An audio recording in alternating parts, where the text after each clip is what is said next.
ഈ സെൻറ്റൻസിലെ 2 ക്ലോസുകൾ ശ്രദ്ധിക്കൂ. I went home because I was tired. ക്ഷീണമുള്ളതിനാൽ ഞാൻ വീട്ടിൽ പോയി. ഇതിൽ ബിക്കോസ് ഐ വാസ് ടയേർഡ്, അതായത് ക്ഷീണമുള്ളതിനാൽ എന്ന ക്ലോസിന് സ്വതന്ത്രമായി നിലനിൽപ്പില്ല.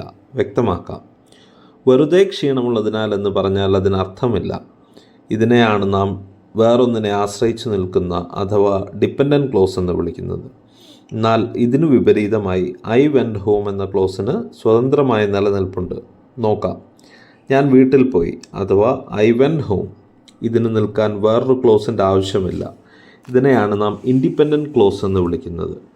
ഒരു ഇൻഡിപെൻഡൻറ്റ് ക്ലോസിനെ ആശ്രയിച്ച് ഒന്നോ അതിൽ കൂടുതലോ ഡിപ്പെൻഡൻറ്റ് ക്ലോസുകൾ വരുന്ന സെൻറ്റൻസിനെയാണ് നാം കോംപ്ലക്സ് സെൻറ്റൻസ് എന്ന് വിളിക്കുന്നത്. ഓൾഡ് സ്കൂൾ ഇംഗ്ലീഷ് കരിക്കുലത്തിൽ ഇതുപോലെയുള്ള ഗ്രാമർ ലെസൺസ് ഉൾച്ചേർത്ത് നിങ്ങളുടെ ഇംഗ്ലീഷ് പ്രൊഫഷ്യൻസി വർദ്ധിപ്പിക്കുന്നതാണ്. നിങ്ങൾ ഇംഗ്ലീഷിൽ പ്രൊഫഷ്യൻ്റ് ആകാൻ ആഗ്രഹിക്കുന്നെങ്കിൽ ഇന്ന് തന്നെ ഞങ്ങളെ കോൺടാക്റ്റ് ചെയ്യൂ.